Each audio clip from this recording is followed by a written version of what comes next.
So how did you two meet? Actually, it's a pretty funny story. The seat taken? It's all yours. We met, got separated, Oh, no. and again. It's you. It's you! Got separated again. No! How do you plan to find her? Oh. And just don't say fate. Hello there, Sydney. How are you doing? Nice to speak to you. Hi. Thanks, Howard. Thanks for having me. Happy Christmas, even though it's the 4th of November. Happy Christmas. Happy holidays. We're here. But that's funny you said that. I just went out this morning to work, and all of a sudden all the Christmas lights were up. So I was like, oh, all right, this will get me in the mood for my interview later on with Sydney. I know, it's time. I saw holiday lights up before Halloween. You know, the ornaments were up before Halloween even ended over here in New York. You're in Spain, right? I'm in Spain. Yeah, I'm in the north of Spain. Well, it's the Basque Country. It's called the Basque Country, but yes, it's the north of Spain, but Bilbao. Yeah, I've been here for about 24, 25 years now. Yeah, it's flown by. I want to get back to Spain. I went to Spain once when I was 12 or 13, and I went to Barcelona, but I just really want to explore Spain. It's gorgeous. No, I love it. I love it. Yeah. Otherwise, I wouldn't have been here so long. Yeah. No, it's a fantastic place. Yeah, Bilbao's a really nice place. Yeah. If you want to visit somewhere nice in the north, Bilbao's a great place. Okay, well, I'll message you when I need recommendations. Sure, yeah. I'll tell you where to go. So listen, let's get to this Christmas. So I mean, last year I know you did another Christmas movie, which was not exactly in the same vein, no? Which was Tyler McIntyre's It's a Wonderful Knife. So I'm guessing you love getting into the Christmas spirit and doing these kind of Christmas movies. What was it about this?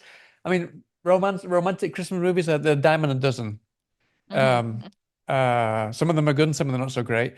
So what was it about this specific one that you thought, right, this is the one for me? Because it's a very specific niche. So I imagine you've read quite a few Christmas scripts. What was it about this one that you thought was just right for you?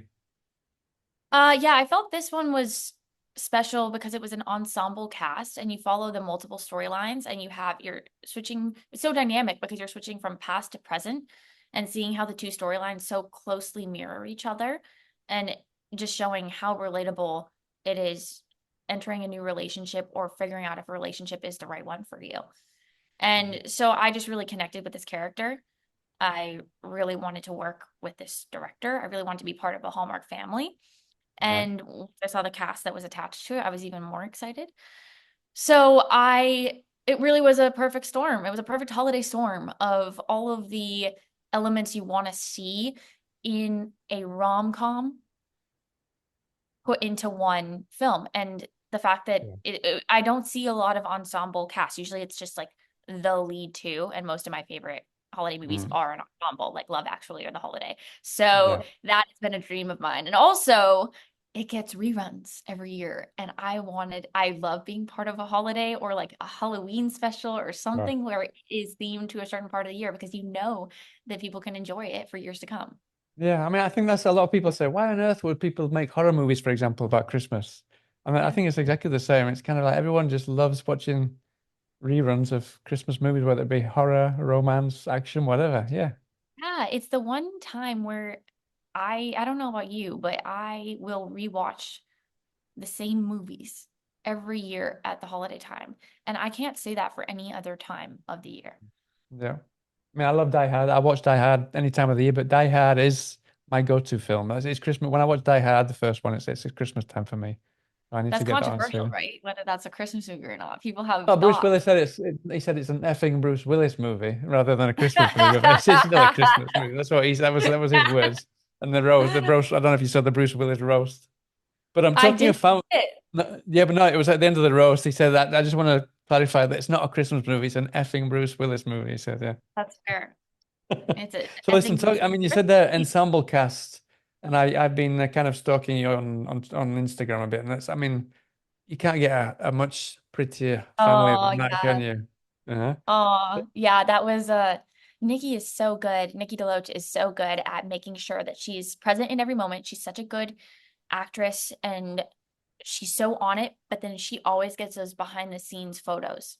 And I was very grateful because I took that one from her profile because she knows when to pop up the camera and take the behind the scenes photo, but they are really a really great cast and a beautiful cast. No, I was reading what you said on underneath and the caption to the Instagram. It was obviously you had a fantastic time, one of the best times you've ever had in filming a film, no? Yeah, and I mean that. I really had a blast because I think it's really special when you get to film on location, a place that you haven't been before. You're exploring a new city while also meeting a new group of people that you've never worked with before. And maybe a couple of people overlap, but realistically, you're with an entirely new crew and cast and really getting to know people on a personal basis. And so I think it's a really beautiful thing to come together for a common cause in a random city somewhere in the middle of nowhere and get to know a great group of people. Hmm. I mean, we're talking about this. I mean, it's there's in the story without giving anything away. There's kind of two couples' stories intersect, no, in the same movie. Um, Mhm. was that kind of how did you work with the other actors that these guys that I've just shown in the picture? How did you work with them to kind of juxtapose those two stories so that they kind of they work perfectly in unison together?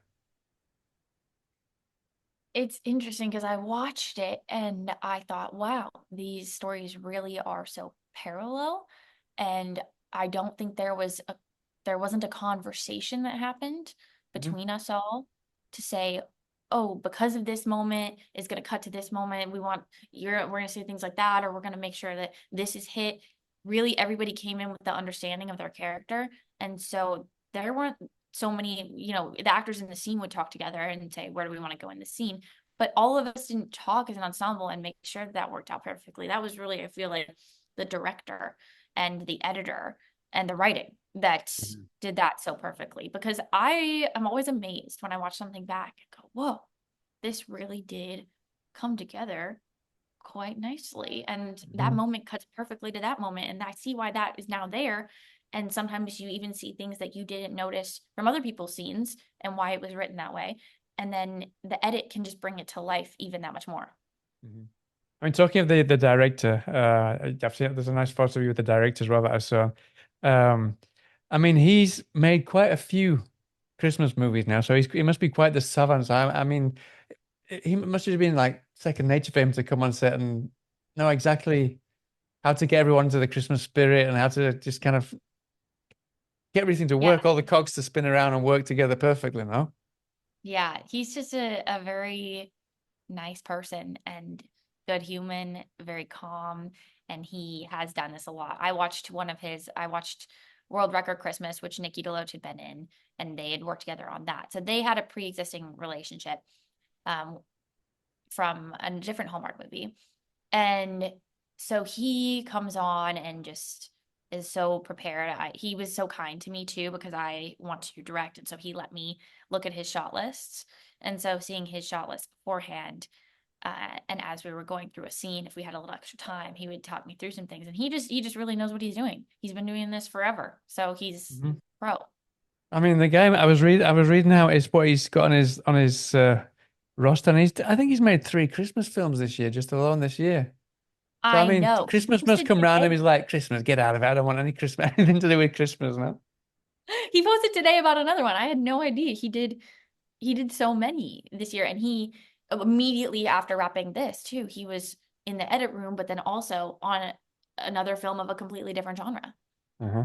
Crazy. Well, Yeah, it's good that it's keeping busy. Yeah, yeah. he's Excellent. busy. So listen, one that's kind of one of the taglines, one of the lines in the synopsis of the film says that in the film, lessons are taught and learned about communication, honesty, and the capacity for change. A lot of people do see these films kind of like very fickle, very just kind of to sit back and switch off and watch. No, but you really are a lot of lessons to learn. I'm quite curious as an actress, which of these lessons about communication, honesty, and capacity for change you learned from doing this film, this specific film. Yeah, I know what you mean because a lot of times you can skirt on the surface and just say, "Oh, it's fun, it's light," but there were really some moments that I had to grapple with as an actor and as a person saying, "Okay, I think my character does make a big mistake here by not communicating properly." And have I been in that situation? Yeah, I think we're all learning how to communicate in relationships as we grow up. And I'm still learning. I can look back on relationships from when I was 19 and younger and say, I didn't know how to communicate, so I just ignored it, Yeah. buried my head in the sand and was like, I'm not going to deal with that ever. And then it got better as I got older. And so I feel like my character mirrors my communication level of where I was at maybe a few years ago. And so it was really relatable. I think we all learn how to communicate to whether it's partners, friends, family members. It is an ever evolving process. And so making those mistakes while not while saying, okay, this is a flaw in the character, but it's not a flaw that this character has to live and die on. It is something that can be fixed and something we can grow with. Mm-hmm. Talking of growing, you never stop growing, because I've seen that you've got so many things coming up, especially things that you're going to be kind of producing, starring in, directing yourself now. I'm a huge horror movie fan, so it was good to hear that you're prepping a directorial debut as a horror movie. So number one, why a horror movie as a directorial debut, and what can you tell us about that project if you can tell us anything? Okay, well, over the past year, I would say I've really grown, you know, I've had a huge appreciation for horror movies. I didn't grow up watching them, but my mom is a big horror fanatic, and one of my great friends, Peter Miliadis, he actually got me into watching a lot of horror movies. He sent me a list of Right. 80 horror movies, and I'm still making my way through them. But every time I watch a horror movie, I am on the edge of my seat in a different way than how I grew up. And I think our styles change, and getting something new in adulthood is a very wonderful thing because you can experience a whole new side of the world and entertainment that you didn't previously have access to before. And so that's why I've been really into horror lately. And I've been fortunate enough to do a horror thriller this year in Vancouver. And then I wrote a horror movie that I'm going to direct next year. And so that's why I wanted to watch a lot of horror and really just explore a new genre. And I thought of an idea too that I couldn't sit on. I thought I went on a tour. I don't want to like say too much, but I went on Oh, sure, a yeah, tour a tour of a museum years and years ago, and it was the most boring tour. And I thought one day this will be useful. And sometimes we get inspiration for things that we didn't even think that we could. And so when I thought of a horror movie idea based on this tour, I thought, okay, well, I have to do it. And now I'm a big horror fan, so we're here. uh-huh. I mean, when you say horror, I don't want you to give anything away, because I don't want anyone, I don't want you to spoil the film, of course. But when you say horror, are we talking pure horror with blood and guts and kind of really going there, or is it something that's kind of more of a thriller horror style movie? Hmm. Well, the one I did earlier this year that I acted in and produced, it was more of a thriller, psychological suspense horror film with horror elements really coming in there, um, and woven throughout. But the one I like both, but the one that I want to work on is pure horror. And I watched a lot of pure horror this year. I watched the Nun movies and First Omen and a lot of the classics. I'm And sure Peter's told you plenty of, yeah, we've got the same taste in movies, so I'm sure he's told you plenty of horror yeah, so movies. is that your favorite genre? I love, well, that's how I started. Most of the stuff that I started writing was for Scream magazine, which was just horror, more horror. But then Yeah. I kind of changed a bit just to cleanse the palate a little bit from time to time, because watching horror all the time is not the best thing for your psychological health. No, I was watching a lot of horror when I was doing this movie. I had some of the worst nightmares I've ever had. Mhm. I just, well, It's really, well, it's funny you say that. I just watched Cuckoo the other day. I don't know if you've seen Cuckoo. It's quite a I recent haven't, film. but it's on my And list. I Yeah. watched that in bed, and I don't think I've had as bad nightmares as that in my life. So if you watch that, watch it with all the lights lit up, nice and Well, bright. And here's my hack. I watch a horror movie and I'll watch it, in bed or at night. And then I'll turn on an episode of a sitcom. Like even if I watch 5 minutes of a sitcom right after, I do a and lot it's like like, that. I usually watch some stand-up comedy or something like that, just to kind of switch off you completely. Yeah, exactly. yeah. Great minds think alike. Well, listen, I don't want to Yes. keep you yeah, we're out of time. So listen, thank you so much for speaking to me. It's really nice to meet you. And I wish you Awesome. the Nice to best of meet luck you. with this film. And I hope to look forward to speaking to you about this horror movie that you're going to be Yes. You'll directing. be And, the and first I didn't person ask you, I you're going to be are you actually acting in that as well as directing it? Ideally, it's early stages, and so those details aren't quite worked out. But ideally, that would be fun. I would cameo in there somewhere. Brilliant. Well, listen, I hope to speak to you about that sometime soon. All the best of luck. Have a fantastic Christmas, even though it's still 2 months away. And I hope to speak to you again sometime soon. Really nice to speak to you. Yeah, nice to meet you. Thanks so much for having me. Destiny? Basically, how you met was A total mess. serendipity. Our Holiday Story, only on Hallmark Channel.